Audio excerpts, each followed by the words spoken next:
আমাদের সরকারি বাসে মহিলাদের ফ্রি কর্মসূচি চালু হচ্ছে।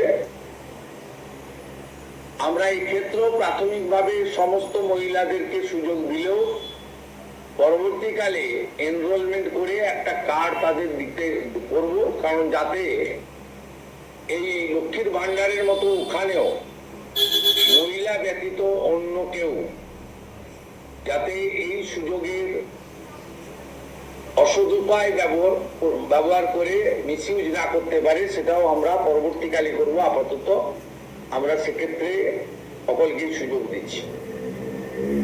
এবং অন্নপূর্ণা যোজনা যা আমাদের ম্যানিফেস্টো সংকল্পপত্র ছিল, আমরা এটা লঞ্চিং করে দিলাম। ফর্ম ফিল আপে সহযোগিতা করুন এবং এই সুযোগ গ্রহণ করুন। প্রতি সপ্তাহে আমাদের মাননীয় মন্ত্রী অগ্নিমিত্রা পাল প্রেস ব্রিফিং করে প্রতি সপ্তাহে কতজন এনরোলমেন্ট হলো সেটা সাংবাদিক বন্ধুদেরকে জানিয়ে দেবেন।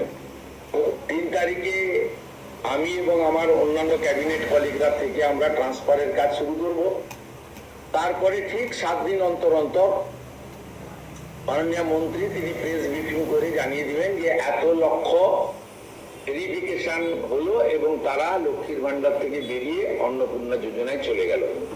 আমার বিশ্বাস যাদের জন্য বা যাদের উদ্দেশ্যে এই কর্মসূচি, তারা এই কর্মসূচিতে উপকৃত হবেন এবং আমরা আমাদের দেওয়া কথা রাখতে পারবো।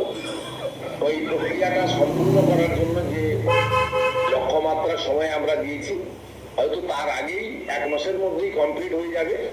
যেদিন কমপ্লিট হয়ে যাবে তারপরেই আমরা আপনাদের সামনে তথ্য ডাটা নিয়ে আসবো এবং স্বচ্ছতার সঙ্গে আমাদের রাজ্য সরকারের ওয়েবসাইটেও আমরা সেটা তুলে দেবো।